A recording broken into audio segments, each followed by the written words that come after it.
But you asked me something in the beginning. I really would like to answer that question because it's one of my favorite questions. Is if I could be anybody on earth, what would I do? What would be the single thing I would jump in? Well, I would like to be Carol Gates because I really am a fan of what Bill Gates is doing with all his money. Mhm. And the one thing I really would solve with which I would put my efforts on is to improve the patient experience when you go into a hospital or any medical experience. It is Mhm. horrifying. I think it is really not what it should be. I think people in any kind of thing, if it is you want to try to have a baby, you have cancer, you have any horrible corona for that matter, anything is about saving your life, Mhm. which is a basic need, which is Yes. on below on in the pyramid, and of course it is the priority. Of course it is. But it's like we never had time or the insights to evolve. We are a developed country. We're more than only trying to save lives.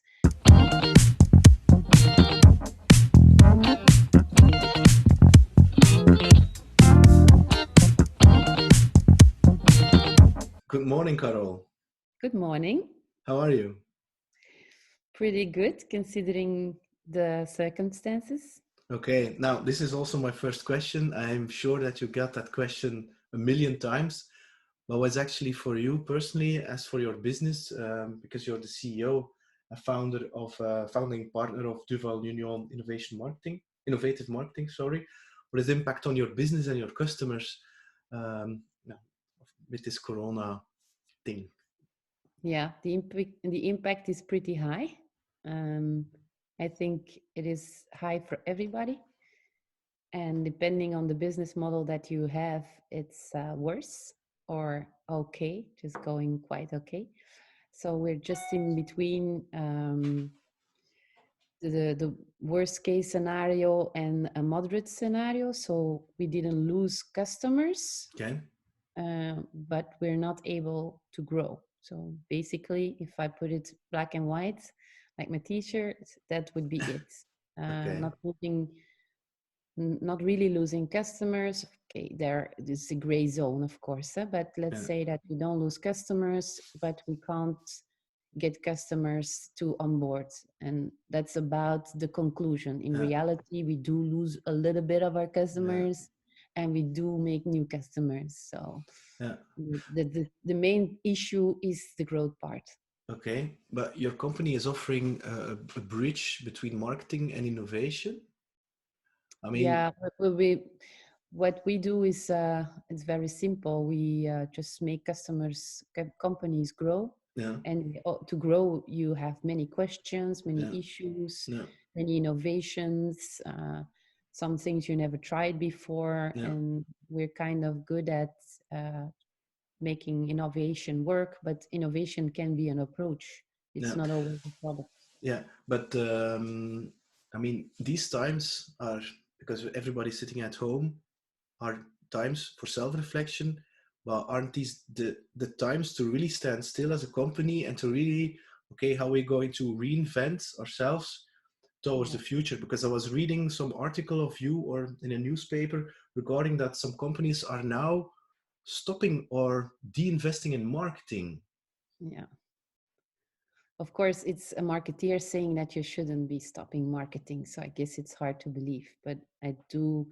Uh, there is a lot of evidence in the past that companies that continue to invest in marketing were those who came out of the crisis and were still there. Those who really went into a pause situation, Mhm. stand by, they were the ones who died afterwards. So of course, you should remain vigilant and still invest in sales and marketing. I think that's, of course, you need to cut costs. Yeah, you understand what Yeah. I'm trying to say. You need to. That's what we did for our own company, where we could stop costs. We did, but we never stopped investing in our own marketing, which is tough labor. Yeah. Um, but we continue to do that. I think that's important. I follow the advice that I read in my favorite newspaper, the TED. They said reduce your costs as much as you can, continue to invest in sales and marketing. Third, be the CEO you always were. Don't try to be a micromanager. And four, the last advice was build on your future, build a plan for the future. Yeah. And that's what you do. So you can't say now is the time to stand still. I'm very jealous of all the people that, or not jealous, but I'm wondering why they are feeling bored and don't know what to And do, and that they have to invent funny stuff to get to keep busy. I don't have that luxury, and a lot of people are also in my situation where you don't have any issue to know what you have to do with the whole day. You have too much to do. It is not a question of standing still or reflecting or something. No, yeah, you have to do everything. It's yeah, like it's you have to jungle with all yeah, the things and keep everything in the yeah, air, and you have to think about the future, you have to think about the present, you have to yeah, manage your costs, your employees, your health, the yeah, health of your yeah. employees, and it is everything all together. It's not um, sequential, Yes, sequential. It is parallel. So you yes, need, as an entrepreneur, always has to do, or an active person always has to juggle with everything that he wants to get done, and then you still want to have a social kind of life, which is yeah, very reduced now. But you still want to walk your dog, have a run, make food, take yeah, care of yeah, yourself. yeah. So you have a lot of things to manage. Now, within 6 months, hopefully, I wouldn't say things will get back to normal because I don't believe there is going to be the old normal. It's very hard to predict, but what do you think the world will look like from your point of Well, view? to my point of view, I think people are gonna increase what they already wanted to do. So if you're conservative and you want to go back to the old normal, you Mm. will. Yeah, Saying that nothing will be the same again, it's not true. It depends on the person. okay. I think some people are really gonna want to go back to normal. Mm-hmm. We talk to people that still don't use teleworking. Yesterday, we I had a know. call with a huge company who didn't use Hangout, Zoom, Skype, all those things. They had an internal system which worked only for them. Yeah, It's like having a phone that only works for your family members. yeah, So we now encounter people are ahead of their time and want to change things, and we all believe that it's never going to go back to the old normal again. I don't think so. I think it is always polarization. People who are very much into this innovation and take yeah. this step further, they will go very further, Mm-hmm. very much further. And those who want to remain conservative will probably make a small step, but it won't be a huge Yeah, leap for mankind kind of thing. yeah, I think we're still gonna have traffic jam, and we're gonna yeah, still yeah, go yeah, yeah, in our, and people want to see their employees to be sure that they're working and not managing results but yeah. efforts. And so yeah, I don't think everything will go back to the next future. I don't think so. Of And course, there is evolution, yeah, but yeah, don't think it's gonna be a revolution. It's not. and There have been many examples in the past. We already had pandemics. yes, We already had 9/11. We already had. So there have been other crises before, and the world continued turning with a yeah, little evolution, but not with a giant leap. yeah, So it depends what on which side of this new solution you want to be. If you want to be the laggards or yeah. The early the adopters or late translators. majority, or Yeah. do you want to be an innovator and an early adopter? That's But all. The okay, curve is what it is. yeah, Those who change things are always in the minority. So the belly of the mountain is going to remain stable. It is an evolution, but it's not a revolution, even if we okay. think so today. But isn't it possible that some companies who are now really suffering and are in pain are going to realize in order to to achieve something different? No. No. It is amazing how we talk to people, we visit companies. Sometimes they don't become customers, by the way, and we see them like a bowling frog, denying what's happening. Mm-hmm. I always go with my team members to visit customers or potential customers, and sometimes we're like so much like hallucinating. Where are we? Is this the twilight zone? Is there a candid camera? Yes, like, and you just the gap between your belief and the person in front of you is so Yeah. large Yeah. that you just only can shut up in order to remain polite. Because Yeah. if you then reply, "No, this can't be true. What are you saying?" This person will be offended. Yeah. And so there is only so much that you can say to a person. There's only so much truth that a person can manage in one meeting. Yeah, And and it is, and, and it's a flexibility of the mind that is that you have to train. I've been lucky to work in environments where mm, you always have to stretch your beliefs and where people surprise you around. When I was working at Proximus and I was working with the fixed line, mm, the internet was barely there. Um, I was surprised that my company was going into the TV business, yeah. going from fixed line in Yeah. telephony Yeah. and then to TV. This was really strange to me. I was thinking I was the innovative person Mm-hmm. working in an innovative market, and still I got surprised about the decisions. I was 20 and something, and I was kind of surprised that we're going into a totally different market. Yeah. So it is always a stretch, Yeah. and it's like a muscle. You have to keep on Yeah. training it, and if nobody ever Yeah. trained it, yeah, then it's logic that it's hard for you. And if you work in an environment that is not stretching you, you're working in Yeah. a country that's not stretching you. We're not the most No. innovative country, No. No. so we're kind of conservative people. Uh, so yes, that's logic.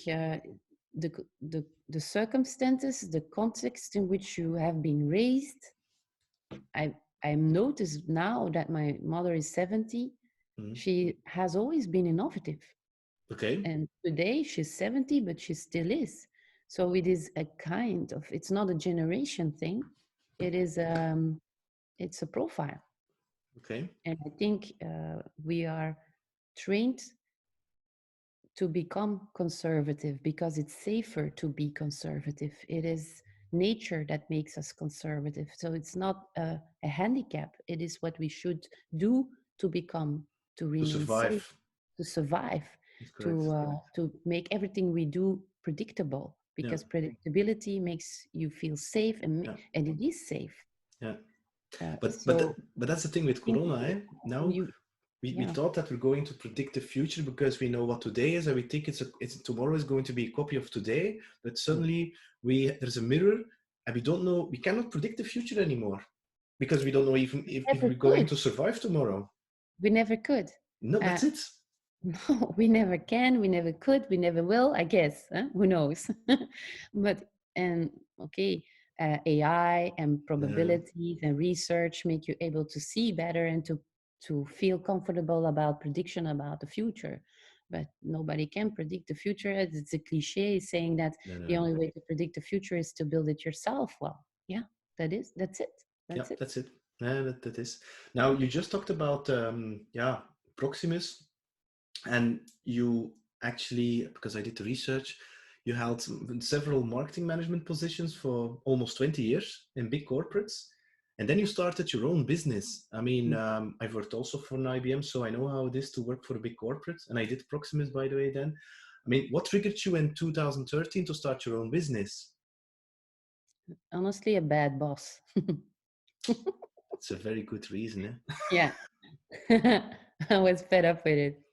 I said, no, this is over. Over and done with. Game over. I'm leaving. But the idea was at that point in time, I wasn't prepared to cope with a bad boss any longer. I had Okay. many, many good bosses and I had several bad ones. And yeah, at a certain point in time, saying no. But I was thinking for 5 years how I would go and build my own business. Um, what would make me happy? How? Yeah. So prior to encountering my last bad boss in the row, I had time to think about how it would be for me, how I envisioned my future. What I didn't know a lot of things, but I by then I really knew what I didn't like anymore Okay. in my from my professional life, and so that made me able to decide to never go back. What made me decide to never go back to corporate life because it made me profoundly unhappy. The Yeah. energy that it drained me. Yeah. I couldn't. It is very tiring to be an innovative person in a Yeah. corporate organization because you are the minority trying Yeah. to move the mountain, Yeah. and everybody loves you for that. You get recognition for that, and if my favorite one of my favorite bosses said, when it's impossible we ask Carole Lamarque, and I was like, what is she saying? I didn't understand, and it was a compliment. I felt I was a weird Yeah. alien. But it really was one of the nicest compliments I got. But it's tiring to be somebody like that, Yeah. Yeah. to change things. You're constantly in change management, and Yeah. you're in the driving seats. So of course it's tiring, but it's very rewarding. Yeah. Uh, And if you could go back to 2013, what would you do different? At that point in time, nothing. I don't think that was a point that I could have changed something. Don't regret anything because everything has you have to encounter pitfalls and get up Yeah. again Yeah. to Yeah. be able to be and fall 7 times, stand up the eighth the next time. So you have to fall 7 times to be successful the eighth time. Yeah. So I'm not into regretting things. I can only advise myself, somebody else, to start sooner to be an entrepreneur. Okay. So is this the thing that you would, if you would meet a Carole of 18 years old, young, sorry, you're standing for the gates of university, and then you are Probably. meeting the Carole of now with the DeLorean, you're there, and Carole, hey, these are Yeah, do your university thing, and it's immediately after it's that start it's your double entrepreneur?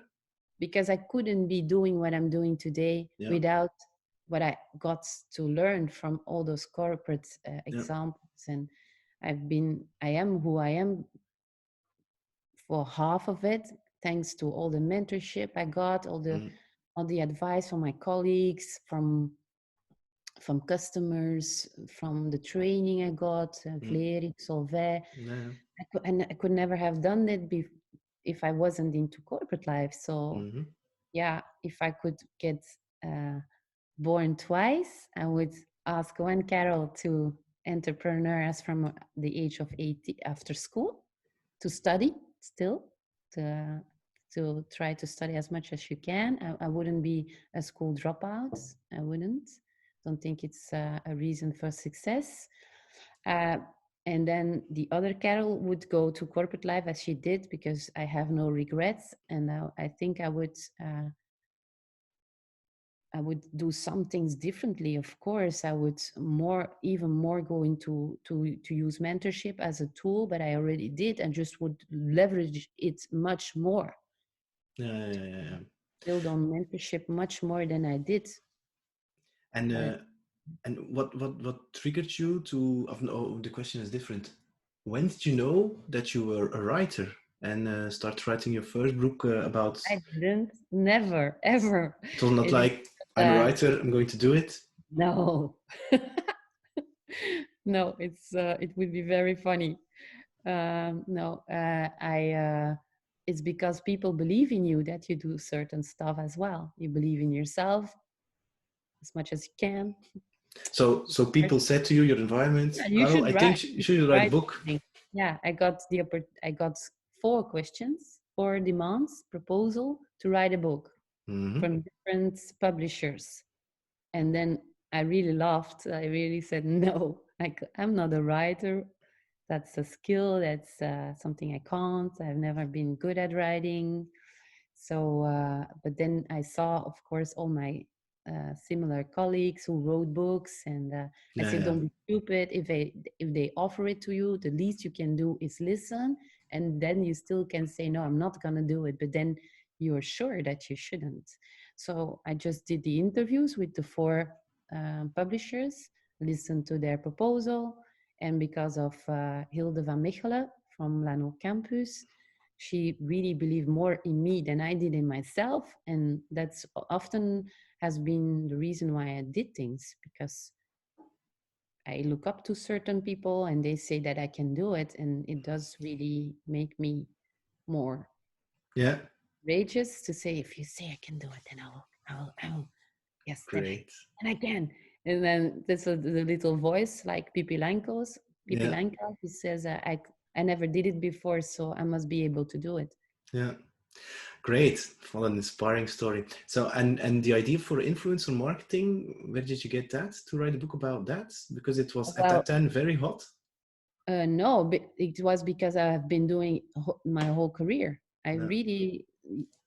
I am kind of, I really do believe in marketing theories, and I do believe in management advice and all the books that the best-selling authors wrote. I really look at this as a blueprint for what you could do.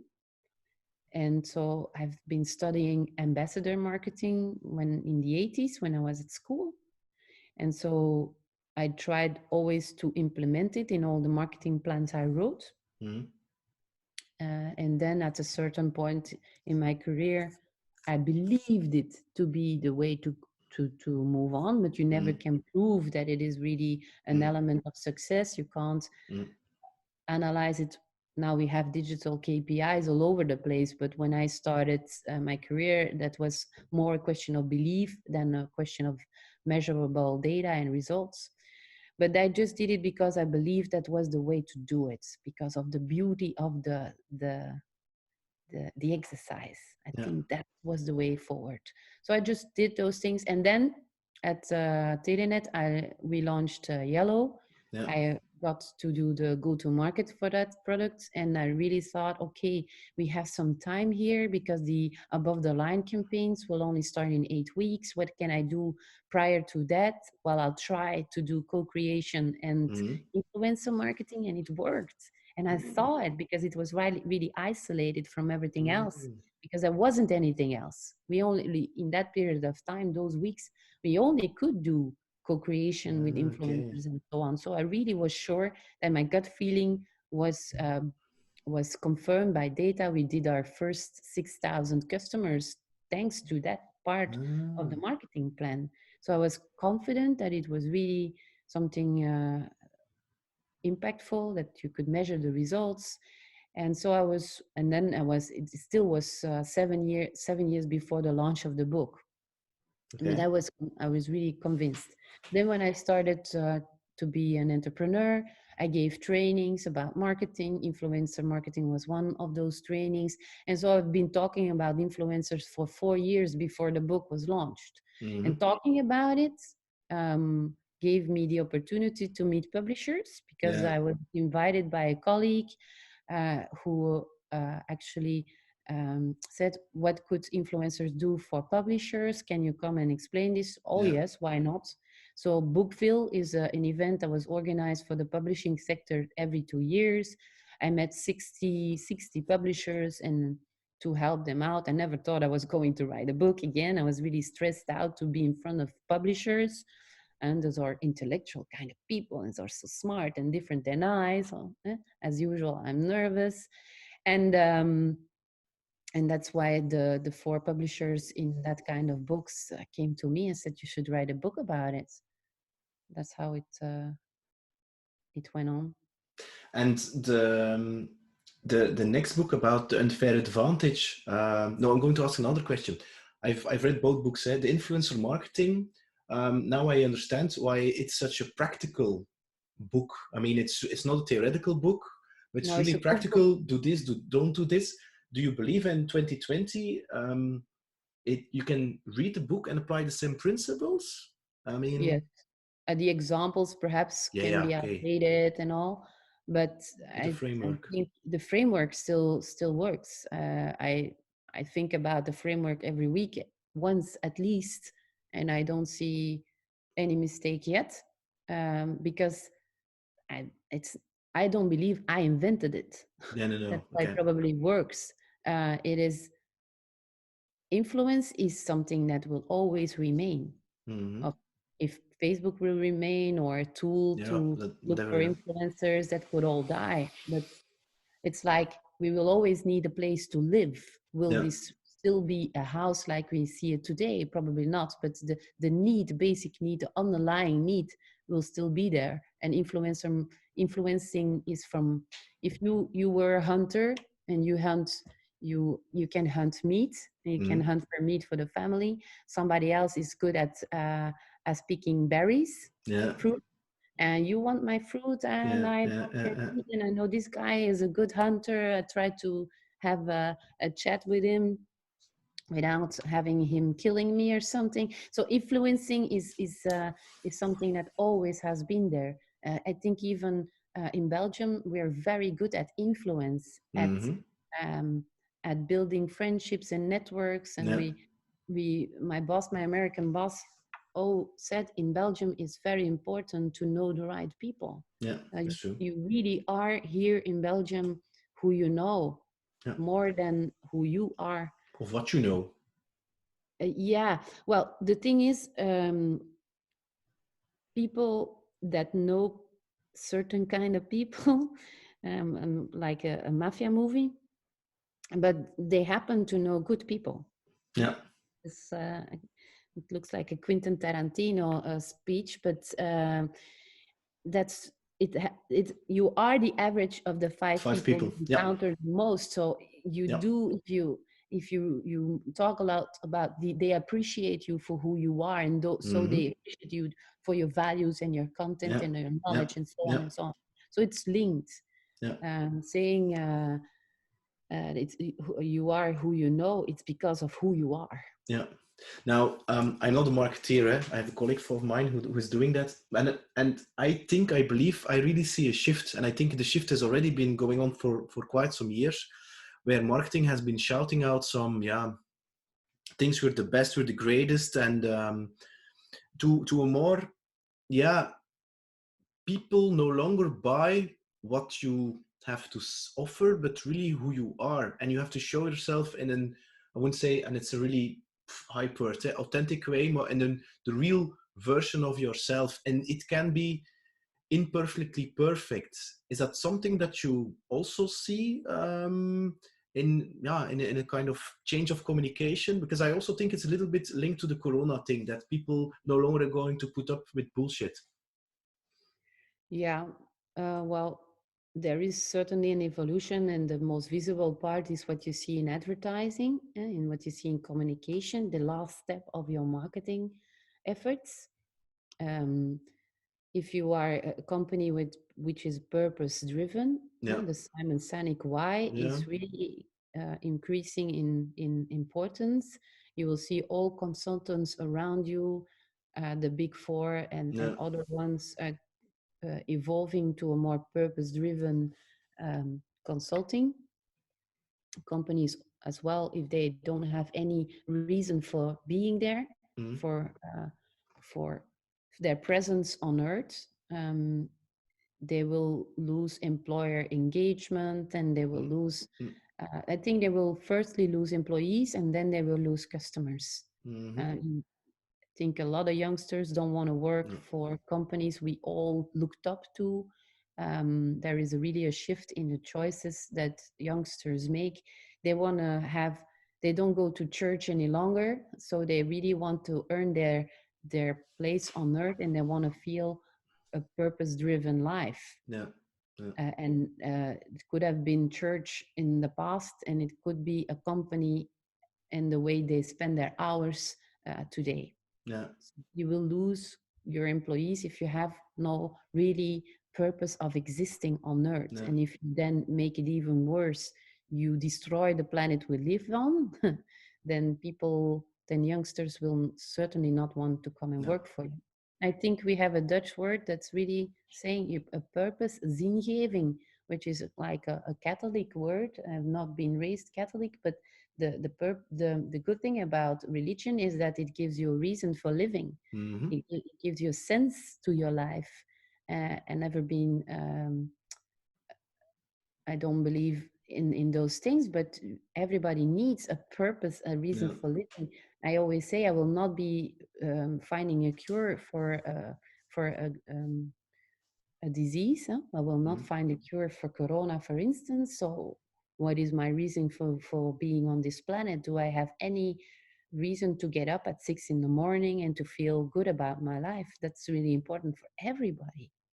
Yeah. Um, so yes, you have been raised in a certain way, and the way you described at the beginning of your education is about certainty, about avoiding risks. But that's again how human beings have started from Mm. living as a hunter to a Yeah. fixed place and to build and to share food and to have a Yeah. marketplace where you can share your food, and then cities Yeah. started to, and then the rest is how we live today. So we Yeah. look for security all the time. Yeah. If you want to, if you want to have a good relationship with somebody, look what makes this person feel good about security. Security is a very important word for everybody, but everybody feels it in a different way. Yeah. If you feel secure by having nobody tell you what you can do with your life, then you probably are better off being an entrepreneur, because then Yeah. you have a feeling of control, which Yeah. makes you feel safe. Mm. If you don't think you're a good entrepreneur, and nobody thinks he's an excellent entrepreneur, but if you believe somebody else can provide you with this security better than you could do yourself, you go and work for somebody else. Yeah. Always about security. Yeah. The people That's true. don't really be, and then you have levels, and then that depends on if you want to go to university is because you want to feel smarter, because it makes you feel secure to be smarter. Mm-hmm. We kind of to me, a, I'm not into psychology, but that's what drives me, at least. So I don't want to generalize, but that's how I see the world, and that's how I see people, is they're looking for a form of security. And then if there can be sometimes some recognition, that's nice too, that people say you look beautiful, you look smart, you're a Yeah. good husband, Yeah. that you did well, thanks for traveling me around the world, that you get rewarded for what you do. Yeah. But in the first basic need to us is to feel secure. Yeah. And if you really understand what the security means for the person in front of you, Yeah. you can really make them do Yeah. almost anything. But I agree. But I also think that for I wouldn't say the minority, I think that if people have experienced something, I wouldn't say negative, like a disease like cancer or something, sometimes you see people staying in that, and it becomes their identity, or they are going to do something quite different after that, and they are taking risks because it's going to be my last day today, so I'm going to take risks. Yeah, well, it is a muscle. I think in some countries, people that have a good, secure life and have no financial stress, no medical stress, they tend to become more up in the mind. First, we were in with our hands, busy with Mm-hmm. our hands. Then we were in the 80s, the fitness phase, where we want to take care of our body. And the next level is we want to take care of our mind. Like Mm-hmm. mindfulness and all those Yeah. apps about Yeah. going to Yeah. meditation. So it's level up. We go from working with our hands and being active with our just with our body, let's say, to move boxes and to things with our hands to take care of our bodies. And now we want to take care of our minds. That's the next step Mm. in the evolution.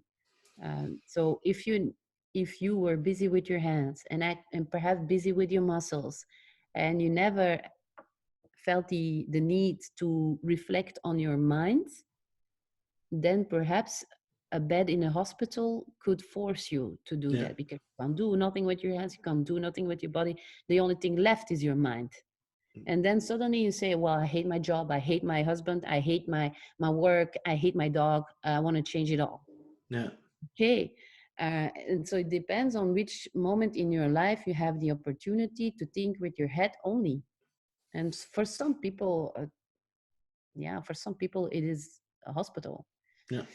It's a Yeah. sad thing, but I think it's not, you can't criticize people who never had this chance to do that. It's because they were very busy to get everything else in order and to be in time for their work and to take care of their children and everything else that filled up their minds, and they had no headspace to think about. And for some people, you bet they don't have any way out. Yeah. So But we are it the is, lucky ones, eh? We we are, are I the mean, lucky ones. If you are in a sick bed and you think I hate everything, and you have to go back to your old life, and you don't see any way out, must be horrible. I really have been lucky. I had headspace enough in my life to think about if I was doing the right thing, and to have no regrets. And if I had the opportunity stop to pause, I really would do everything again. I would never change, because I think when you're happy, you tend to become what you do. So that's like me. I'm not running, I am a runner. yeah. I'm not doing marketing, I'm a marketeer. And that's often things that you see in very happy people. Yeah. They are what they do. And I Yeah. see sometimes people say, you're not your work. No, yes, truly, I am. If you think it's a bad thing, well, sorry, I don't think it is, Yeah. because I'm so passionate about it that, Yeah. of Yeah. course, I'm much more than only a marketeer. Yeah. I'm That's a it. mother, I'm a friend, I'm a Yeah. runner, I'm so much more. Yeah. But I'm everything that I do. Yeah. If I'm not it, Yeah. then I quit. Yeah. That's I very, don't see the idea, the need for to run if I don't like to run. yeah, that's true. I'm reading a book of James Clear called Atomic Habits, and that's actually what he's saying. If you want to become good at something, like me, I've played for more than 30 years guitar, but it's like this, the last like 5 years that I said I'm a musician. Huh? You see, It's a really, different. it's a different thing. It's a Huh? really I different thing. and years I didn't want to have the name business developer or hunter or seller because I thought it was bad and evil. And I flipped it around, as somebody said, was Frank Mann actually. He said, oh, Peter, you're very good at that. Just embrace that and don't try to be Embrace it. somebody you are. Yeah. And a couple of months ago, he said, you're starting with YouTube. You're now an influencer. I'm like, what? Yeah, it's good for your personal branding. No, I just do it when I'm passionate. And now I say, yes, I'm a YouTuber or a podcaster or whatever. And it Yes. makes you, yeah, Yeah, how it do you makes say that? you different at things, and you feel at ease with what you do, and that's what you see in other people when they're very passionate. I did some mountain climbing Yeah. courses, and those people tend to walk around with their mountain shoes Mm. in the city, because they're not doing mountain climbing, they are mountain Yeah. climbers. Yeah. And Yeah. that passion is reflected in the way you dress, in what you do. And I can only hope that everybody, like the nurses during the corona period, do you really think it's a job? No, No, no, no, no. those It's are really the about angels serving of people. the earth. Yeah, yeah, yeah, yeah, So yeah. those they're not doing a job. No, no, no, no, no. It's because of passion. Same with teachers, eh? I mean, I have a 3-year-old son, almost 3 year, and I can guarantee the combination of doing this with work for Cynthia, and I have a wife who's an entrepreneur, and I wouldn't say, I'm never going to say managing a son, but taking care of him because, yeah, he needs attention.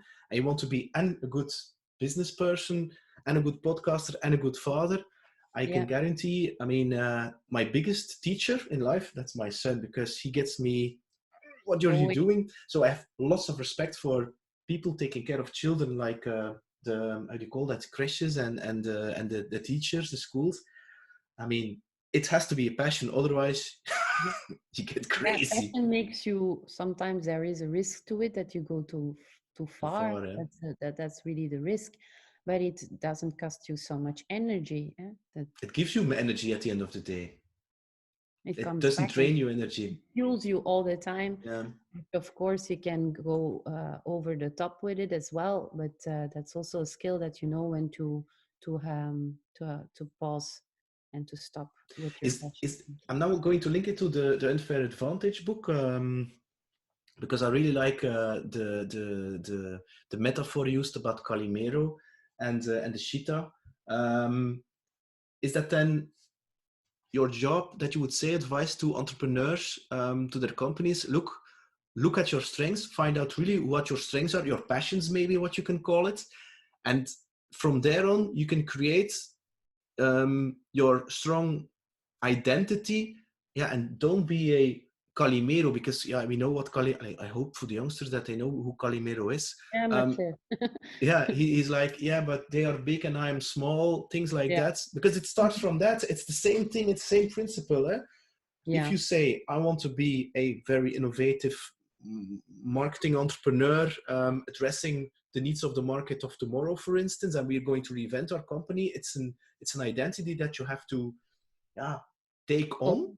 Yeah, you have to own it. Yes, and you don't have to start from a victim kind of perspective. Yeah, You're not the victim, you're the fighter. And what are yeah, you gonna fight for? What is it that victor. you stand for? And Calimero is a victim role that Yeah, I seldom like in as a personal characteristic. I have no Calimero friends. yeah, They yeah, don't. They are scared of me. And when I go um, to schools, I sometimes I'm in front of a class. There are 100 students in a room, and then they can choose you to do their intern or to yeah. have a project with the school with my company. They can choose for that, and I got the feedback from those who chose for me. And they Mm. said, "Yeah," and my colleague students, they said, "Oh, are you gonna work for her?" Ooh, no, I'm scared of her. Wow, that's I have typical. the The victim kind of person who says, I'd rather be a victim. I don't want to work for a fighter. uh, It I scares me. I have the opposite, because maybe you don't remember that, but my first public speaking event for Sentia was at Retail Detail, and he was I speaking after remember. me, and I was like, shit in my pants, and you actually were very at calm, you were very humble. He said, Peter, when you're going to do this, because I asked you how how come you are so great at it, and you just said, because I did it so many times and I've been there also, just do it. And I still remember that to that day, and that's something I will never forget, because it's the same that you say that people saw the potential in you as a writer. That was the same thing for me. That propelled me actually forward. Just those words, yeah. And that's also why I asked you, because like, oh man, she gets me. And you were like really saying between the lines, Peter, don't compare somebody's middle with your beginnings. Don't do it. Just do it. Reflect on yourself, and Yeah, get even better if at it's it. bad, you know it's bad. You know, any feedback, you know, this is crap. I didn't do it quite well, but you will never get in the middle if you didn't start Yeah, that's true. somewhere. And if okay, lucky you if you're a natural talent, lucky Uh, you. But all the others, is this then the reason to be Calimero and not to do it? yeah, No. If no, you put 10,000 hours in it, you yeah, will do yeah, it. yeah, You will yeah, be happy doing it. yeah, If you're not Santana with your guitar, okay, okay, you're not, but that's not what your yeah, aspiration is. Your yeah. That's aspiration true. is to play guitar and to be happy doing it. Yeah, yeah, that's true. That's true. That's true. Now, and I think that's And also the to, okay, I yes. hope you make you create value and that Yeah, yeah, your okay. neighbors still love you. That your fan base is still there. But okay, let's hope that if you do something with passion, there are people willing to listen to you. Well, the thing is that if you really want to know the lesson that I learned from playing music, it's that. I mean, I used to, because I had both. I have a professional background, but I have also a musician background, where I studied really with the best of the best in Belgium, and and I think up till 38 or something, I really looked at it as a kind of technical thing. But when I made the switch, that a band like for instance Coldplay, the documentary. If you because I know you're very music fan. I mean, it's the total is more than the sum of the underlying parts, and everybody has some kind of passion, and you connect that passion in a kind of co-creation modus. Then you can connect with your audience. I mean, it's the Yes, same true. notes that everybody is playing, but if you do that with a certain kind of passion and you connect, you have a story to tell. I mean, and it changed me when somebody said to me 3 years ago, and it was after the Hands of Face, and they told me, "You guys really changed my life." And I was like, "We're just playing covers. We're a party band." No, no, no. I have cancer. I'm very ill. But this evening, I had so much fun that it gave me hope. And I was like, okay, maybe that's my mission of playing music instead of being a guitar playing, really touching somebody's heart. And it Making sounds a little people corny, happy. but it's the same. It's the same No. for a nurse. It's your skill, it's your talent, and if you can do that, and it's the same with the podcast. If I can only spark somebody and said, "Oh, that Carole, she's actually nice, and she has the same struggle like me, and she's also human. Maybe I also should start a company." Then I'm a happy man. Yeah, which is luxury, total luxury, is to be able to work for your happiness, which is the highest level we can get in a developed country. If Yes, you look Maslow, at eh? people who are living every day in horrible circumstances and they really are at the bottom of the pyramids just trying to survive, Yeah, how lucky are we just to yeah. be able to work on happiness? Yeah, but that's true, eh? And we are the lucky ones. Eh? If you calculate it in the number of people in the world, we are a minority living this on the top of Maslow. Eh? I Yeah, mean, there are farmers in India just on the fields for on our the rice, floor. Yeah, working for wages, or in Africa, it's unbelievable. But we don't see it because we live in our micro bubble. And then we're now going to link it to the entrepreneurs of Corona. It's Corona. I'm a victim of this. Yeah, it's Corona. Government, you have to solve it. yeah, Corona, it's your fault. No, yeah. it's I'm you. very happy that we get so much help from our governments, and of course it's easy to be critical about everybody, and I do have my preferences on certain politicians as everybody else, but I don't tend to be so harsh on people, Yeah, even when I was very negative about certain popular political figures. When I got to meet them in person, it really changed my opinion on those people. I do believe we don't have the same values. I really do. But I grew up. I think I matured in the way you can talk to people you don't have the same opinion with. mm, As long as there's no war situation, because then values tend to have yeah, much more importance. If you're not fighting for your life yeah, till that level, which we hope we will never encounter, but then you will know that you will not be able to work with those people. They don't have the same values than you do. But till that level, I learned that you can really do much more with people than I thought when I was younger. That don't share the same opinion as you do. You can yeah, find so much common ground yeah, with people who don't have the same yeah. values, because part of their values are still the same as yours, like Yes, yeah, yeah, uh, entrepreneurship, for instance. Um, and I think that's really a nice mentality, is if you have a very different view of somebody else, start with the 1% similarity. yeah, Which 1% do you share? yeah, And from there, you can yeah, imagine things that can become 20%, 30%, yeah. and so on. And you Mm, can achieve a lot of things in yeah, this common ground of yeah. 30%. I really believe that's how you create a culture, because deep down you will always find something which you can share. And if you start from that, you're going to put away the title and really connecting with a human person. And if you have that connection, it's really, and also I think you can learn from that person of that other view. Eh? I mean, it's Yeah. not black or white. Eh? There's No. always going to be something like, well, maybe You there's can some, always learn something. If you are very young, you always are, well, not full of yourself, you think that you can learn from others, and you're Mm-hmm. always looking up and thinking, Yeah. what can I learn? What can I learn? That's the way I think I've been raised, probably. And then at a certain point in time, you get more mature. You have 5 years of experience, 7 years, 8 years, and you feel like, wow, I'm a senior and all. Yeah.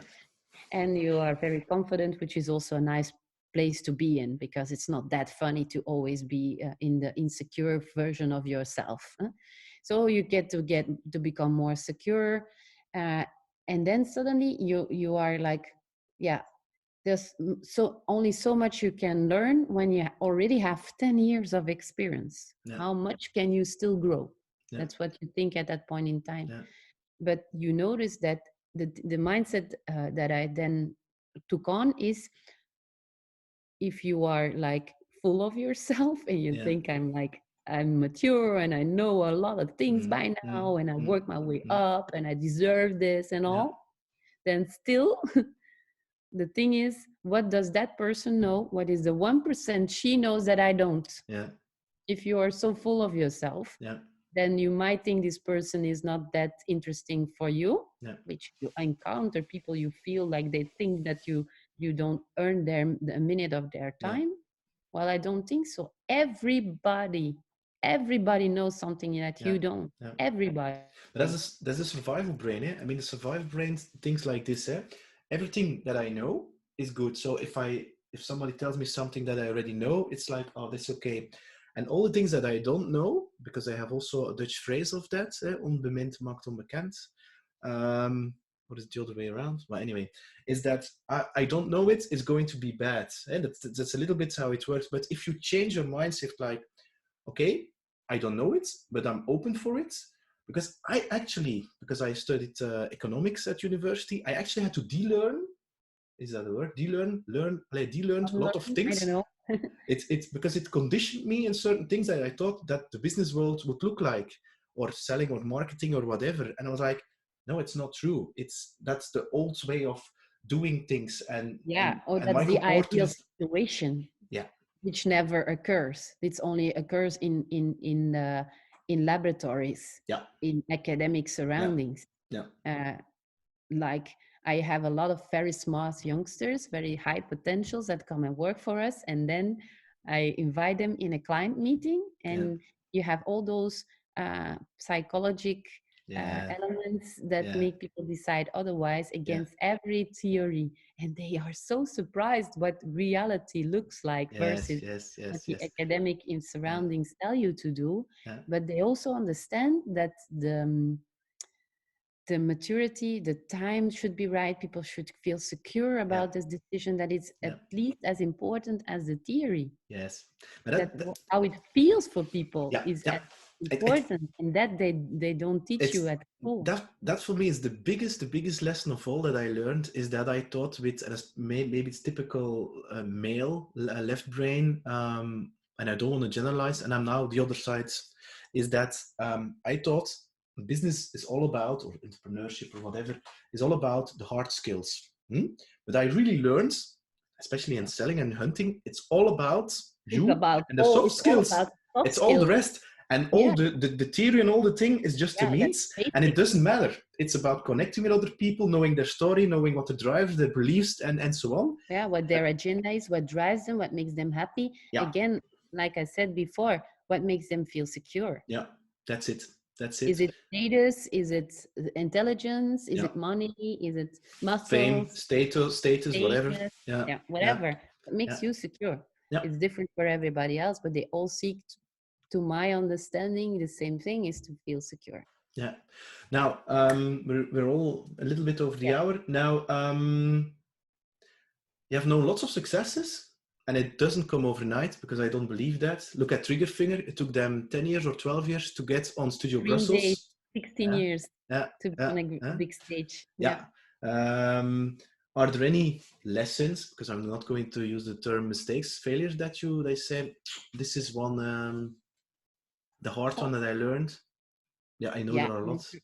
In entrepreneurship, it's so much different than in corporate life. There's so much things you don't need in corporate life that you do need in in entrepreneurial life, which I didn't invest in, and so it's for me, it's a lack. I lack it because I didn't build it. Yeah. Most things take years to build, and if you didn't have the time to do it or the need for it, um, the most important thing would be to start earlier than you Yeah. thought Okay. you could, to start when you don't feel that you're ready, because you never are. If you're Yeah. gonna, it's like, if No. should I marry or not? Yeah. Or Am I start sure? children. Am I sure that I should have No. children? You're never sure. It is not a reason for your decision. It's not an No. element, No. You just jump. because you never are. It is No. the jump into the void that you will always need to do. But you asked me something in the beginning. I really would like to answer that question because it's one of my favorite questions. Is if I could be anybody on earth, what would I do? What would be the single thing I would jump in? Well, I would like to be Carol Gates, because I really am a fan of what Bill Gates is doing with all his money. Mm-hmm. And the one thing I really would solve with which I would put my efforts on, is to improve the patient experience when you go into a hospital or any medical experience. It is Mm-hmm. horrifying. I think it is really not what it should be. I think people in any kind of thing, if it is, you want to try to have a baby, you have cancer, you have any horrible corona for that matter, anything is about saving your life, Mm-hmm. which is a basic need, which is Yes. on below on in the pyramid, and of course it is the priority. Of course it is. But it's like we never had time or the insights to evolve. We are a developed country. We're more than only trying to save lives. By Yes. now, in the luxury that we have, we should be evolving in this patient experience Mm-hmm. and this patient centricity, which is not there, which is it's it's like for Proximus, for instance, or engineer-driven companies, they Mm-hmm. have succeeded by using their most brightest engineers to get where they are, Mm-hmm. but they have an all kind of set of other kind of experiences, non-engineers, who add and create value for the end customer. Yeah. The experience. Like you have a lot of engineers, but you don't only have engineers. Nope. And in the medical world, it is you have a lot of medical people, but you should also add other skills to improve the what we call customer experience, which Mm-hmm. should be translated in patient experience. And if I would do something, if I would be Carol Gates, that would be I would uh, die trying to improve patient experience when you're having the worst period of your life, being deadly sick of something, and In, perhaps in, that you will not make it. But the time that you will enter the emergency yeah. room, and hopefully the time you get out of the hospital, and the experience afterwards, to improve that for people. Where did you get that passion? Yeah, I have some experiences with Okay. hospitals, No. of course, but the worst thing is when you're treated like a plant. You're treated like somebody who's no longer a human being, because they are saving your body and they're not saving your mind. So sometimes they treat you like a plant because they have to make you wait somewhere. So they, like the situations that we see and that we find horrifying, putting people in corridors, like in Italy and Spain. Well, that's not that exceptional. They do this with other hospitals as well. They don't Mm. see it like that, but they Mm. make you wait in a hall where everybody passes by, and just wait till it's your turn. That is so, they take away all your dignity and your human feelings by putting you against the wall like a plant. That's just one example. And I would really want to go through the patient journey from the beginning to the end, from people who visit you and all, and make this a much better experience then. And this, I do adore the medical sector, but it's like we do adore our engineers, and they Yeah. have their specialities, they have their skills, and the experience should be fulfilled with other skills as well. Yes. But what Instead of, happens when you're a patient? You can't talk. yeah, I You're know. sick. Yeah, I know. So We've you're been there. nobody. When we are a customer, we can now, thanks to social media and all, we can complain, and we are really in a driving seat much more than we did before, thanks to social media. But when you're a patient, there is something very typical is that you don't tend to talk. Yeah, You're kind of sick.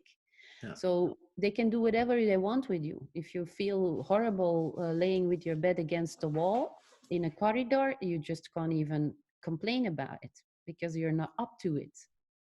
I think maybe that's, and then we're going to end the conversation, but maybe that's a result of the fact that, and it's an assumption that the medical world or the hospitals are still a kind of command and control organization where the doctors and the medical people are like the heroes, Yeah, but which, that's which, engineers as well. They yeah, are the heroes. Engineers are the heroes.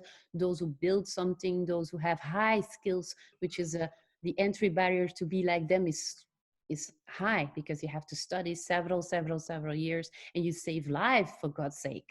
How can you even give me criticism? I'm saving your yeah, yeah, in your life. So it is out of respect we don't want to give feedback. But I think that's also something that is linked to the fact that we're evolving and we yeah, have the luxury to try to improve that. yeah, yeah, It's that's not true. a complaint, it is just evolution. Is there something else you want to share that we did not talk about? Maybe you're going to launch a new book? Who knows? No, I've been writing some things down in the couple. I started in December, the 16th of December, when there was no corona nowhere. Well, there was, but we didn't know Yeah. about it. So I already, all my books were started on the 16th of December. So I Okay. try to have the discipline to. It's like, yeah, it's like a birthday. So that's why I started to write something down already last year. So, but then yeah, and then Corona happened, and And, so and wait.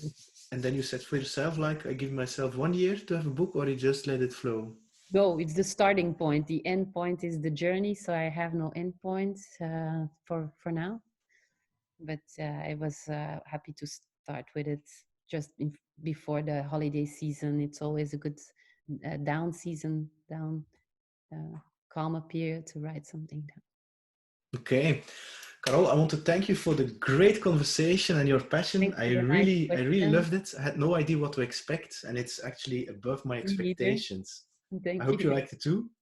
Yeah, the questions are nice. That's why I love to do those interviews because the questions are what gives you energy, make you think, try to order your thoughts, and well, Because the questions I sent to your assistant actually we didn't stick to the program at all. Because that's why I don't like the word an interview. I prefer to call it a conversation.